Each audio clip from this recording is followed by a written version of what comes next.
하나님 손에 붙들린 사람들, 오늘 첫 번째 아벨, 믿음으로 드린 예배자라는 말씀으로 증거하겠습니다. 새해를 맞이하면서 우리는 하나님의 역사를 살아낸 사람들, 특별히 하나님의 손에 붙들린 사람들의 삶을 찾아가려고 합니다. 그 안에는 아브람도 있고 모세도 있고 여호수아도 있고 다윗과 솔로몬도 있겠지만, 유명하지 않아도 하나님의 일을 위해서 너무나 중요했던 한 사람 한 사람을 찾아내려고 합니다. 그 사람들을 일명 우리는 창조적 소수다라고 얘기합니다. 마치 하늘 땅 교회가 최전방에 세워진 창조적 소수의 무리다라고 제가 늘 말씀드리는 것처럼, 그러한 사람들을 이스라엘 역사 가운데서, 하나님의 역사 가운데서 찾아내려고 합니다. 그들의 신앙을 찾아냄을 통해서 우리는 믿음의 진면목이 무엇인지 발견하게 되고, 이 일을 통해서 풍전등화와 같은 희미한 시대, 특별히 코로나를 마치고 나서 사람들이 믿음이 무엇인지 모르겠다, 내가 왜 교회를 다니는지 모르겠다라고 하는 시대에, 우리는 시대와 환경이 변하여도 분명한 것은 믿음은 1.1획도 변하지 않는다는 사실 때문에 말씀을 통해 믿음이 무엇인지를 찾아내려고 하고 있습니다. 그래서 그 첫 번째로 우리는 아벨을 통해서 믿음을 보려고 하는데, 아벨의 믿음은 다른 것이 아니라 하나님 앞에 예배를 드렸던 그 믿음인 것입니다. 우리가 이 성경을 연구해 보면 많은 관점으로 볼 수 있죠. 하나는 하나님의 구속사로 구약 신약을 다 볼 수 있어요. 그런가 하면 선교에 관한 책이다라고 해서 우리는 또 다 볼 수 있고, 그런가 하면 오늘 아벨의 믿음처럼 성경은 결국 구약 신약을 간통하는 한 주제가 있다면 하나님께 예배에 관한 책이다라고 하는 사실을 우리는 알 수 있습니다. 여러분, 우리가 읽지 않았지만 에덴 동산으로 대표되는 것은 하나님이 세운 최초의 기관, 교회와 가정을 의미하며, 그곳에 제가 있기 전에 예배가 있었고 그곳 안에 하나님을 찬양하며 하나님의 이름을 높이는 일들이 있었죠. 그러나 죄가 옴으로 인해서 그 예배가 다 깨어졌던 것을 우리는 알 수 있습니다. 우리가 아브라함을 보지는 않겠지만 아브라함을 믿음의 조상이다라고 말하는 데는 근거가 있는데, 그는 옮길 때마다 하나님 앞에 예배를 드렸던 사람인 것을 알 수 있습니다. 많은 실수가 있어요. 그럼에도 불구하고 우리는 아브라함을 믿음의 조상이다라고 얘기해요. 특별히 아브라함이 하나님의 부르심을 받은 이후에 그의 삶을 보면 그는 옮기는 곳마다 마물의 상수리 나무 아래서 헤브론 그곳에서 예배를 드렸던 인생인 것을 우리는 알 수 있어요. 이 예배는 결국 창세기 22장에 가면 100세 얻은 아들 이삭을 드리라고 하는 그 순간에도 그 아들조차도 하나님을 위해 예배의 제물로 드리려고 했던 모습을 우리는 볼 수 있습니다. 그래서 헤브론 마므레라고 하는 그 의미는 뜨거운 하나님과의 교제 자리라고 하는 뜻이 그 안에 있다고 말씀드렸습니다. 그래서 상수리 나무라고 하는 것은 그곳에 물이 있다는 상징이죠. 광야 가운데 나무가 자라고 있다는 것은. 그러면 그 나무 아래에 가서 이 아브라함은 하나님이 여기에도 나를 위해서 물을 준비하셨구나 하고 제단을 쌓고 예배를 했던 것으로 우리는 알 수 있습니다.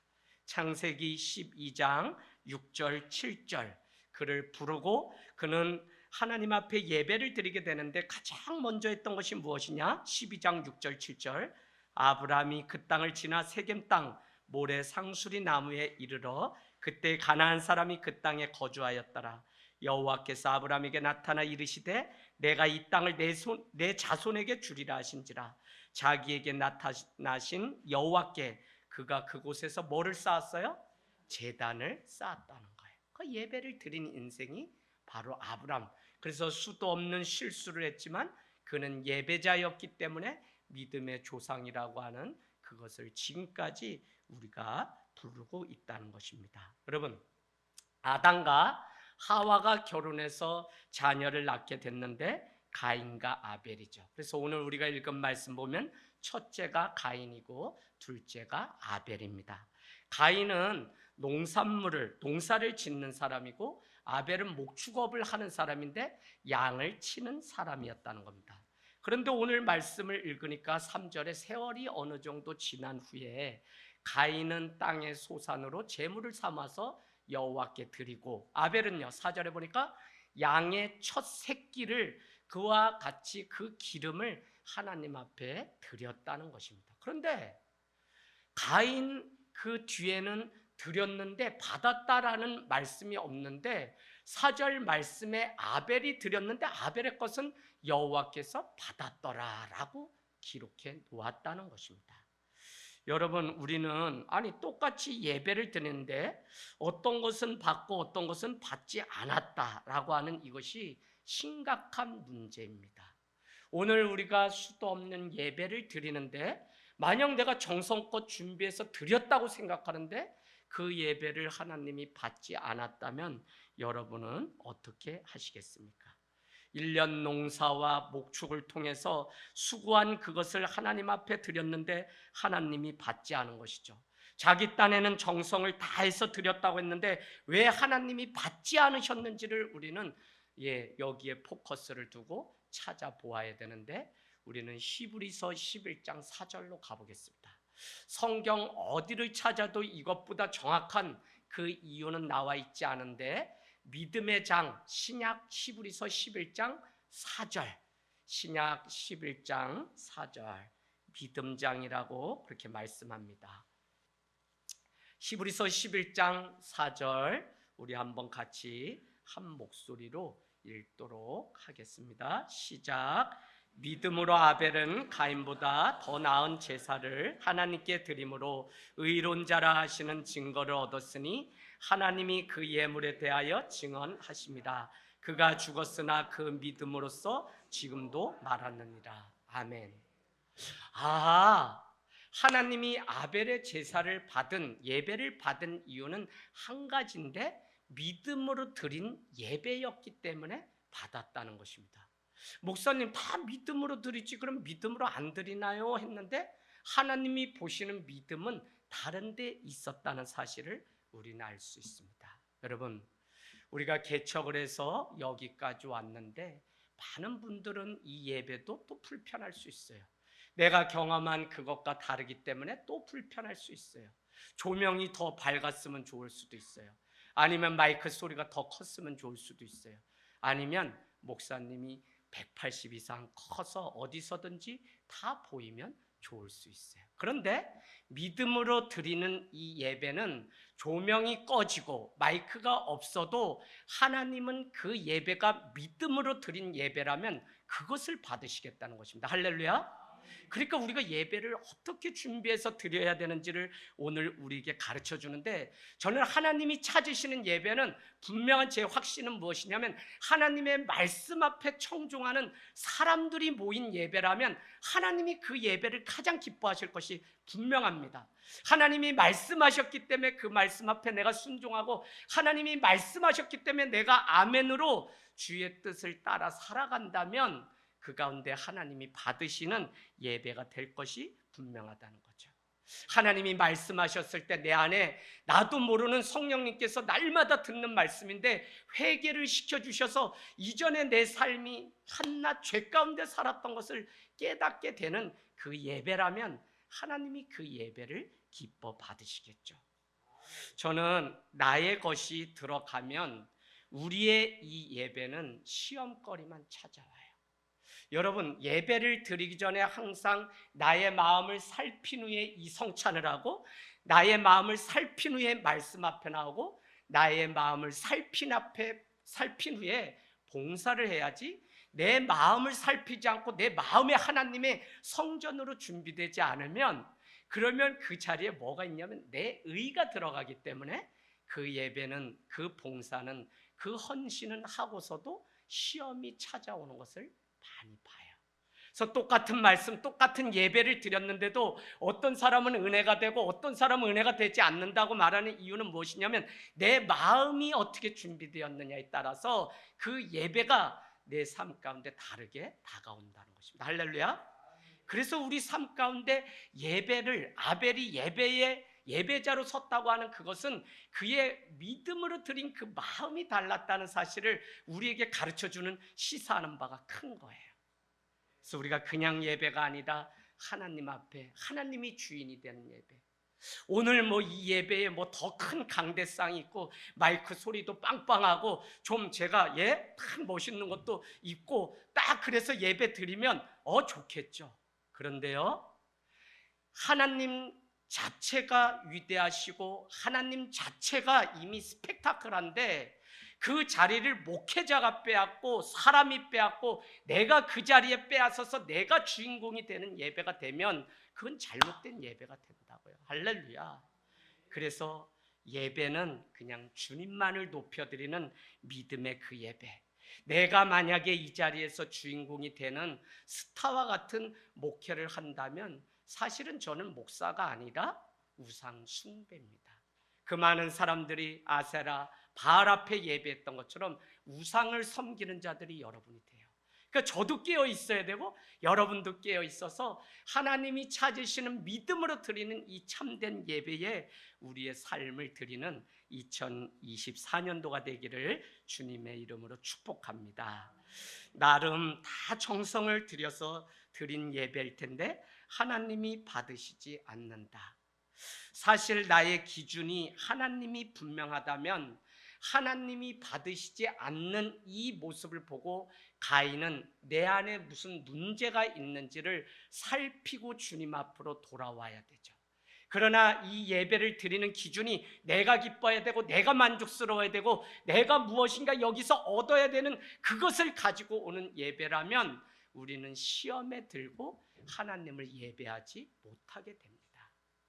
그래서 연초에 오늘 이 예배를 통해 정말 1년 52주 하나님 앞에 내가 정말 예배자로 살기를 몸부림치는 저와 여러분 또 우리 하늘땅 교회가 되기를 원합니다.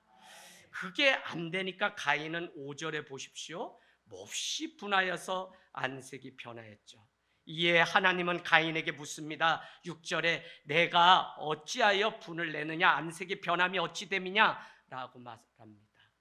여러분, 사람의 이 얼굴은 참 중요해요. 제가 그래도 연기를 좀 할 줄 알거든요. 왜냐하면 사대문 안에서 목회했다고 하면 그거는 좀 도가 벌써 높은 거예요. 왜냐하면 사람의 아주 그 심족을 다 꿰뚫는 직업이 그냥 그 안에 교인들로 다 있기 때문에 그 사람들한테 또 들키지 않으려면 연기에 연기를 거듭해야 하는데 그게 물론 싫어서 솔직하게 하나님 앞에 선 제가 되기 위해서 여기에 왔죠. 그런데 오늘 여기에 있는 나의 이 얼굴이 누군가로 인해서 드러나는 얼굴이기 때문에 얼굴은 나의 생각과 마음이 그대로 드러나는 거예요. 아내의 얼굴이 보기 좋지 않다, 남편의 얼굴이 보기 좋지 않다, 또 자녀의 얼굴이 보기 좋지 않다라고 하면 부모가 자녀를 노엽게 하였거나 아니면 아내가 남편에 의하여 바가지를 긁었다든지 무슨 일이 있어요. 그래서 우리는 늘 상대방의 얼굴에 책임을 지는 존재가 저죠. 그래서 나의 거울은 뭐냐면 남편이고 나의 거울은 누구냐면 자녀라는 말을 할 정도로 여러분 나는 떳떳하고 나는 아무렇지도 않은데 아내가 우는 얼굴이고 찡그리고 있다면 그건 제가 잘못해서 그런 거예요. 맞죠? 오늘 가인은 그 얼굴이 관리가 되지 않아요. 몹시 분이 그 안에 가득한 것을 우리는 볼 수 있습니다. 그래서 자신의 마음을 살핀 후에 하나님 앞에 와서 어떤 마음으로 예배를 하고 있는지 우리는 늘 살피는 이유가 있는 것이죠. 만약 이 과정이 없다면 우리는 가인처럼 변명하기 급급하겠죠. 자기의 모습을 보지 못하기 때문에 핑계와 변명을 아담과 하와처럼 늘어놓기 시작할 것입니다. 오늘 가인의 이 분노는 결국 인류 최초의 살인사건의 시작이 되는 것이죠. 가인이 그 아우 아벨을 죽이는 일을 하게 됩니다.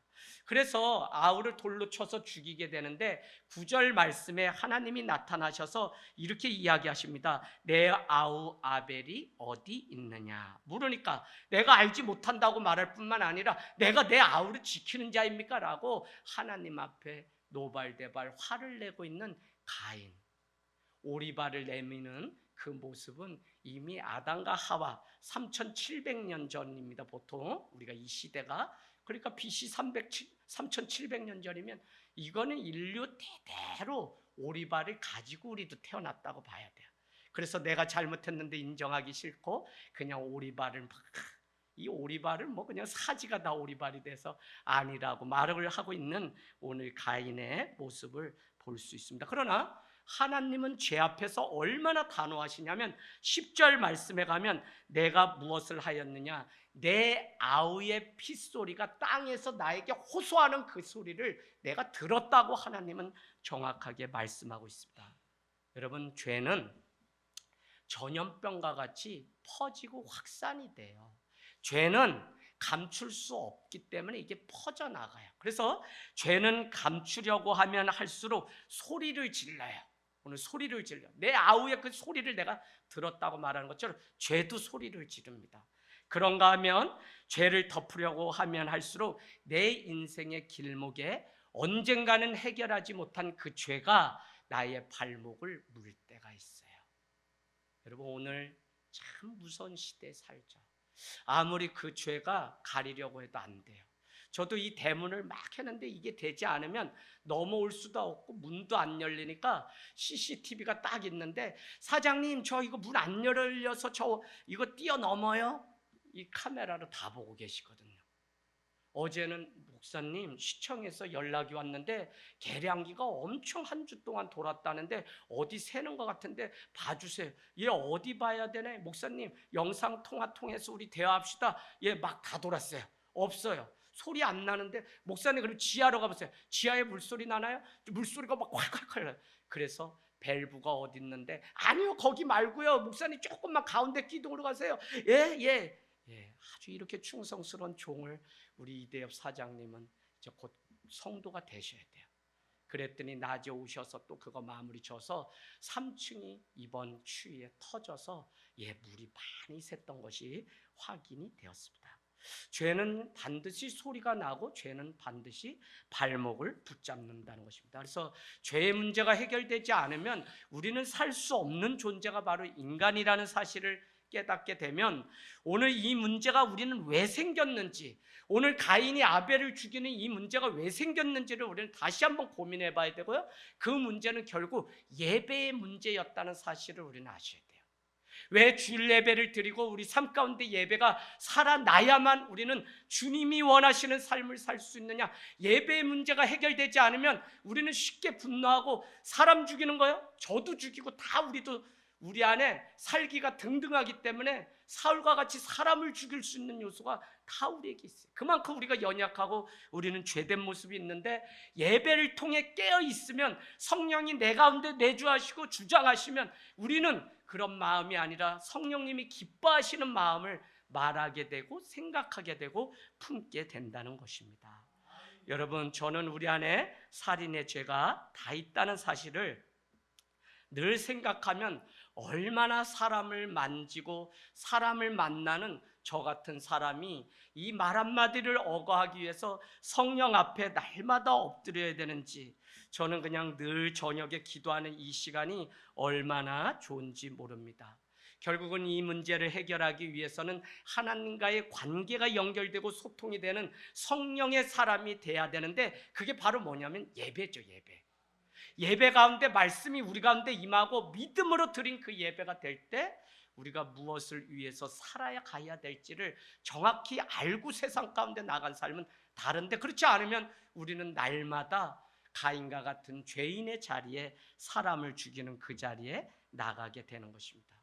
구약에서 제사제도가 있었는데 그것은 예배죠. 그래서 짐승의 피를 통해서 우리는 그 죄를 가리고 하나님의 은혜로 다시 살아나는 시간을, 그것이 바로 예배라는 것입니다.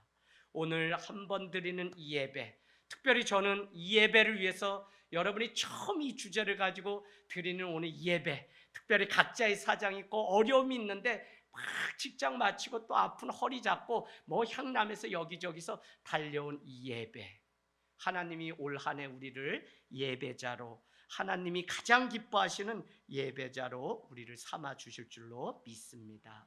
사회에 야기되는 많은 문제, 사람이 사람을 죽이는 이 많은 문제는 결국 큰 틀에서 보면 하나님과의 관계가 끊어졌어요. 하나님과의 관계가 이어지는 게 결국 예배인데, 이 예배가 되지 않으니까 미움과 다툼이 그 자리를 주장하니까 살인의 자리도 가게 되고 미워하고 시기하는 것을 우리는 볼 수 있습니다.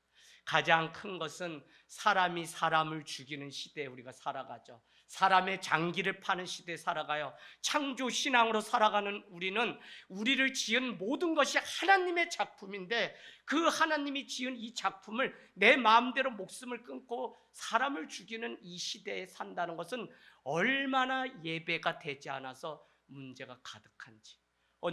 언젠가도 여러분께 말씀드렸지만 구치소를 한 7년을 사역을 했는데, 목사님 오셔서 예배를 인도하십니다 하면 여러분 새창살 밖으로 손을 내밀미 목사님 막 손 흔드는 사람이 누구냐면 교회 집사님들.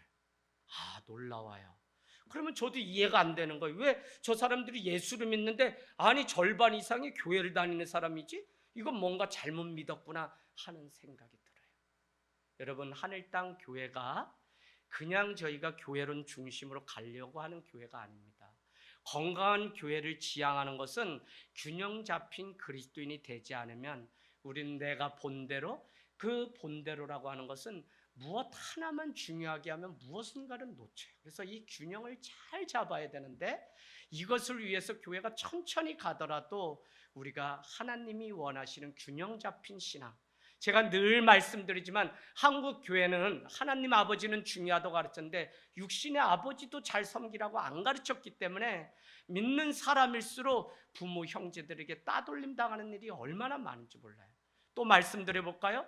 교회는 중요하다고 가르쳤는데 가정이 중요하다고 가르치지 않기 때문에 예수를 열심히 믿는 가정일수록, 가정들 보세요, 뭔가 잘못됐기 때문에 깨지고 갈라지고 분열되는 것들을 다 보게 돼요.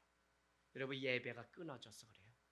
황무지 그곳에도 누군가가 무릎 꿇고 아브람같이 헤브론 그곳에 제단을 쌓고 예배하면 그 민족이, 이스라엘이 하나님의 구원의 역사를 이뤄가지만 그 무릎 꿇을 한 사람이 없으면 점점 더 그 가정은 죄 가운데 살아가는 것을 우리는 얼마든지 볼 수 있습니다. 여러분, 그런데 죄를 지면 죄로 끝나는 것이 아니라 죄의 싹은 사망이라는 사실을 우리는 아셔야 됩니다.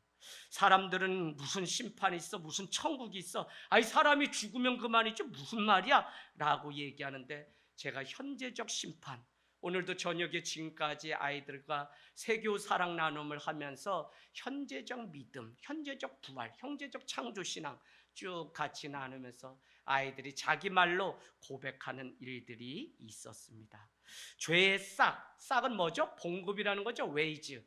그래서 봉투 하나를 받았는데 그 봉투 바깥에 뭐라고 되어 있냐면 죄라고 되어 있고요. 아니, 평생을 살아서 싹을 받는데 열어봤더니 그 속에 뭐라고 되어 있냐면 죄의 싹은 사망이라고 되어 있어요. 사망이라는 최종 진단을 받게 되는 거예요, 심판을.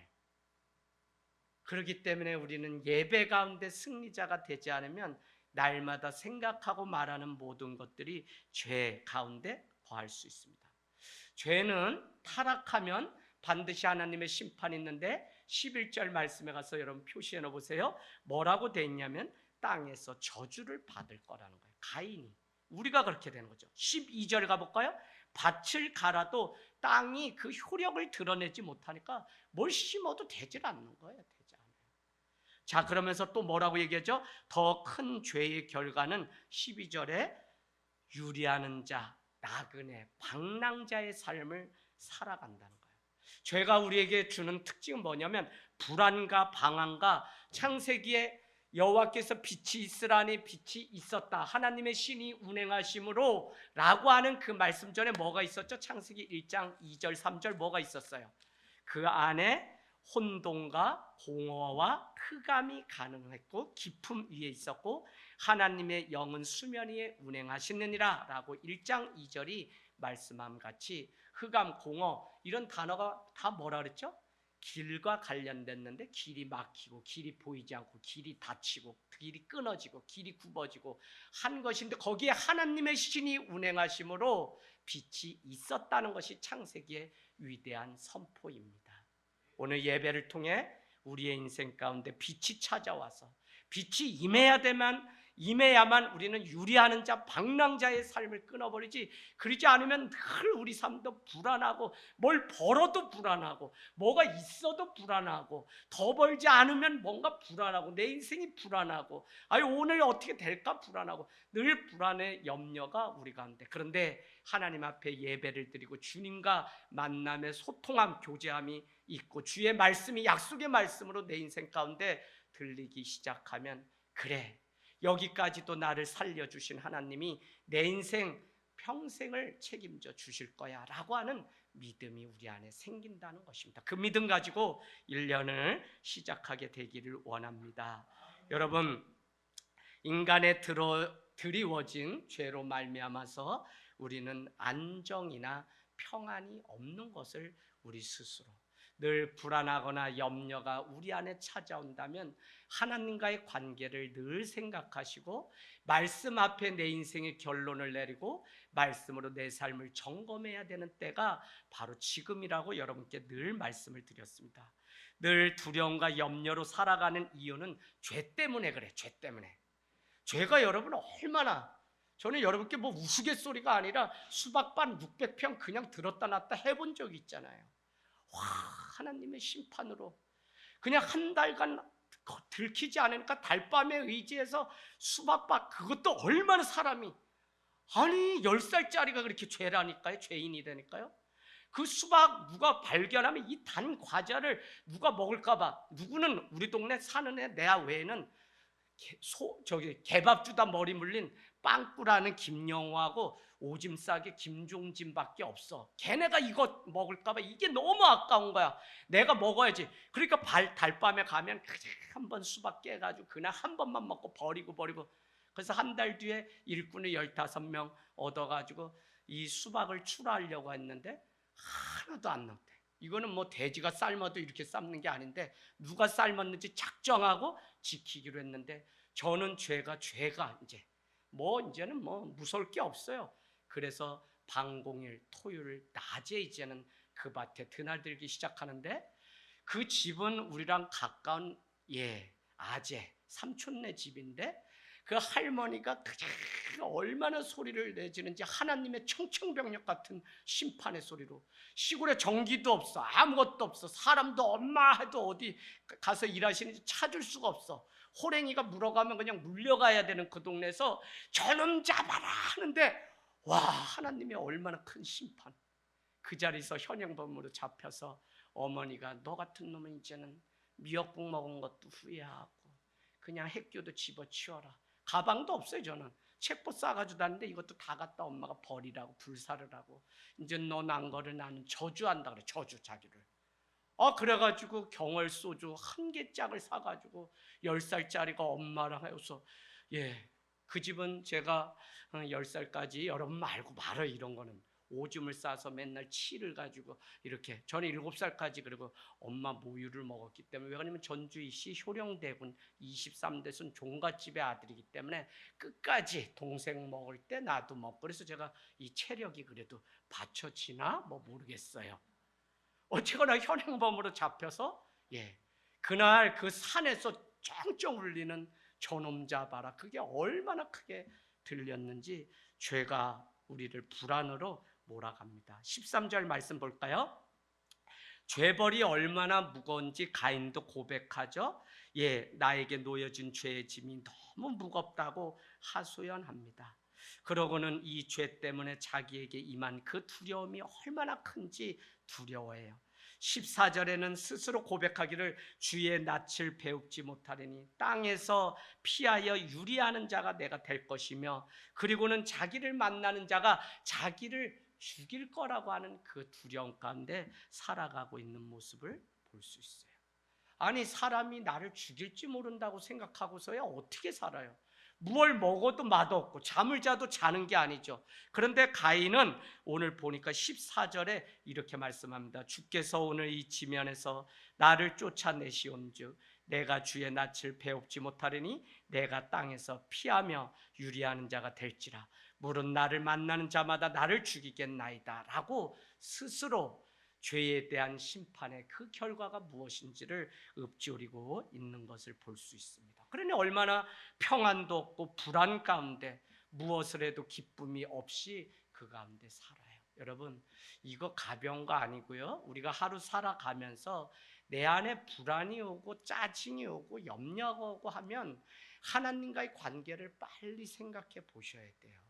그러면 내가 무엇인가 하나님과의 관계 속에 맺지 못하는 무엇이 있다니까요. 그거를 발견하는 자가 복이죠. 내가 막 쫓겨 무슨 일을 하면 전에는 질서 있고 순서대로 했는데 괜히 마음이 불안하고 막 그래요. 제가 이걸 확실히 아는 게 늘 형제들 자녀들 기르시던 어머니가 그나마 교회를 그래도 몇 번이고 다니시니까 전에는 막 숨차다, 전에는 막 엄마가 얼마나 바쁜지 아냐, 엄마가 힘다 하고 난 죽는다, 니들은 밥 먹어라, 엄마는 밥 먹을 시간도 없다. 아유, 저희가 옆에 있는데 뭘 먹을래도 우리가 불안해. 이 불안도 막 염려가 막 이게 전파된다니까요. 죄가 그렇잖아요. 그런데 교회를 다니시니까 먹어라 이 여유가 생겼어요. 평안이 찾아오는 거죠. 여러분, 성경은 우리에게 무엇을 말씀하고 있냐면 성경은 우리에게 하나님의 선한 뜻대로 너는 창조되었다고 말씀하시죠. 그럼에도 불구하고 죄로 인하여 선하게 살려고 해도 되지 않는 타락한 존재가, 부패한 존재가 우리라고 말을 하고 있습니다. 창조하였지만 타락하였다.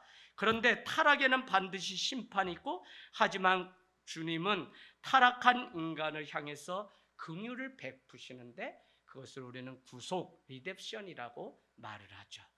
그래서 창조, 크리에이션, 재창조, 구속은 무엇이냐면 재창조라는 것인데 레크리에이션. 그래서 레크리에이션 우리가 막 하고 노는 것이 재창조, 구속이라고 하는 의미입니다. 그래서 교회는 잘 노는 은혜의 공동체가 되는 것도 맞죠. 그래서 성경은 우리에게 창조, 타락, 구속이라고 하는 성경적 세계관을 가지고 우리에게 계속적으로 말씀하고 있는 것을 볼 수 있어요. 저는 올해 이 성탄의 의미가 새롭게 다가왔어요. 성탄이라는 것은 하나님이 우리를 어느 정도까지 사랑하냐? 죽기까지 사랑하신다. 그게 복음이라고 했어요. 복음은 하나님이 세상을 이처럼 사랑하사에 끝나는 것이 아니라 사랑하시기 때문에 죽기까지 독생자를 아끼지 않고 주신 그것까지가 복음이라고 말씀드렸습니다. 그런데 성탄의 의미가 무엇이냐면 하나님이 친히 자기 자신을 우리를 위해서 선물로 드린 사건이 성탄이에요. 무슨 말씀이냐면 하나님은 저 하늘 보좌에 계셔야 되는데 우리에게 선물이 되셔서 예수 그리스도로 인간의 몸을 입고 이 땅에 오신 사건이 뭐냐면 성탄이에요. 그러면 여러분 의미가 좀 다르죠. 하늘에서 하늘 영광 받으셔야 되는 그분이 친히 죽음이 있고 죄악이 있는 이 땅 가운데 인간의 몸을 입고요 이 자리에 오신 스스로 선물이 되신 분이 예수 그리스도요 하나님이시라는 이 사실을 누구 때문에? 우리 때문에. 그게 구속이죠. 여러분 순간순간마다 내 옆에 계시는 하나님의 그 은혜를 늘 기억하면 하나님이 나를 사랑하셔서 여기까지 나와 함께 하시는구나 라는 이 사실을 알면 우리는 그 임마누엘의 신앙 때문에 누군가를 위해서 기도하고 어느 곳이든지 무릎을 꿇고 제단을 쌓고 하나님을 높이며 찬양하는 예배자의 삶을 살아갈 수밖에 없는 것입니다. 세상은 지금도 얘기합니다. 죄를 지었으면 죄값을 받아야지라고 말씀하죠. 그런데 성경은 죄를 지어서 죄값을 받아야 되는데 하나님이 예수 그리스도를 몸소 우리의 죄값을 담당시킴으로 인해서 십자가에 내어 놓으셨다는 것입니다. 죄값을 받아야 하는 사람이 나임에도 불구하고 사망의 법으로 이것이 끝나지 않고 생명과 성령의 법으로 바꾸시려고 주님이 친히 자기의 하나밖에 없는 독생자 예수 그리스도를 통해서 새로운 길을 내셨다고 하는 이 구속의 역사가 성경이 우리에게 가르쳐 주는 거예요. 제가 우리 아이들하고 아까 이야기 나눴어요. 얘들아, 우리가 착한 사람이 되려고 교회 다니니? 막연하지만 아이들이 그렇지 않대요. 착하다는 거는 저 사람보다 내가 좀 더 양심적이고 저 사람보다 내가 더 뭐 질서를 잘 지키고 법규를 잘 지킨다면 착한 사람이다라고 하지만 우리가 착한 사람 되려고 예수 믿니? 아니라고 가르쳤어요. 우리는 죄인인데 우리가 왜 예수를 믿냐? 우리는 죄인인데 하나님의 은혜로 말미암아 우리는 구원받는 존재라는 사실 때문에 하나님을 믿고 그분 앞에 예배하는 거지, 착한 사람 되려고 교회 다니고 도덕적인 인간 되려고 교회 오는 게 아니라는 사실을 가르쳐 주었어요. 여러분, 예수 그리스도는 정말, 하나님은 그 아들을 줘야만 이 죄값이 해결되기 때문에 나 같은 자도 축복하시고 사랑한다고 그 아들을 주신 것이 나사렛 예수 그리스도의 죽음입니다. 우리는 오늘 예수 그리스도의 그 은혜, 오늘 15절 가인을 죽이는 자는 그래서 벌을 7배를 주겠다고 하는 증표를 주었다는 것입니다. 이게 뭐죠? 재창조 구속이죠. 죄인은 마땅히 죽어야 되는데 가인이 뭐라고 생각했다고? 나는 이 땅 가운데 유리하는 자가 되고 나는 이 길에서 만나는 자가 내가 아벨을 죽인 것처럼 다른 사람이 나를 죽이면 어떡합니까? 이 불안 가운데 있을 때 하나님이 찾아와서 지금부터 누구든지 가인을 죽이는 자는 7배의 벌을 주겠다고 하는 그 표딱지를 주었다는 것입니다. 그러고 보면 여러분, 이미 죽었어야 하는 존재가 나인데 하나님은 그 아들 예수 그리스도를 구원의 표로 우리에게 주셨다는 것입니다. 우리가 병마와 우리가 사망과 우리가 늘 괴로움과 고통 속에 살아가야 되는 존재인데 하나님은 이미 승리하심으로 예수 그리스도를 우리에게 주셨다는 거죠. 그래서 여러분, 우리가 예수를 믿는다는 것은 다 이루었다고 말씀하신 그 예수 그리스도의 승리를 믿는 거예요. 할렐루야. 그러면 우리는 뭐냐? 이 땅 가운데 재방송의 인생이라고요. 왜? 이미 하나님께서 그 아들을 통해 승리하셨는데 인간의 몸을 입고 살아가는 불완전한 우리는 세상을 날마다 살아가는데 보니까 불안하니까 우리가 마치 실패자 같고 낭망하고 우리가 마치 사망의 자리에 앉아있는 자 같지만 예수 그리스도를 믿는 자는 이미 2000년 전에, 아니 태초에 하나님이 승리하셨던 그 승리가 우리의 승리이기 때문에 우리는 지금은 잘 몰라도 우리는 이미 승리자처럼 살아가는 그 믿음이 우리에게 필요해요. 더 쉽게 얘기할까요? 올림픽을 하고 야구를 하고 우리는 9회 말 막 되면 아슬아슬해서 막 재방송을 보면서도 막 두려워요. 그런데 박찬호가 던져서 오늘 이겼다고 하는 소식을 듣고 그 재방송을 보는 사람은 9회 말에 아무리 홈런 맞을 것 같은 위기가 있어도 불안하지 않죠. 예수 그리스도가 우리의 승리의 증표가 됐다는 사실을 믿는다면 우리는 이 땅 가운데 살아가면서 흔들리고 내 삶이 불안하고 뭔가 흑암 가운데 살아가는 삶 같고 앞이 내 삶의 미래가 보장되지 않는 삶 같아도 주님이 이미 승리한 그것을 나의 승리이기 때문에 우리는 승리를 향해서 걸어가는 존재가 분명하다는 것입니다. 할렐루야. 이 사실을 믿으셔야 돼요. 사제의 확신, 주님 인도의 확신, 기도 응답의 확신, 이 확신, 카피던스, 담대함을 버리지 않으면 너희가 큰 상을 얻으리라. 히브리서 10장 35절, 36절, 37절 너희에게 인내가 필요함은 뭐를요? 하나님의 뜻을 행한 후에 약속하신 것을 얻기 위하여 지금 인내가 필요한데 그 인내를 하려면 우리에게 담대함, 카피던스, 이 확신이 있어야지만 우리는 인내할 수 있어요. 그게 뭐냐면 오늘 하나님의 약속의 말씀입니다.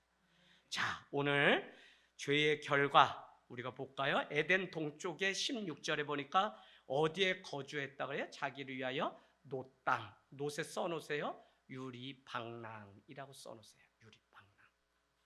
유리하다, 방랑하다, 나그네처럼 그렇게 살아가는 뜻이 노시라고 하는 지명의 이름의 뜻이에요. 그러니까 도피성 대신 예수 그리스도 안에 우리가 완전히 들어가지 않으면 우리는 날마다 불안과 염려와 나그네같이 정처 없이 떠도는 그런 삶을 살아갈 수밖에 없는 존재가 우리라는 사실을 가르쳐주고, 가인은 자기를 위해서 성을 지었는데 무성 이름이 뭐래요?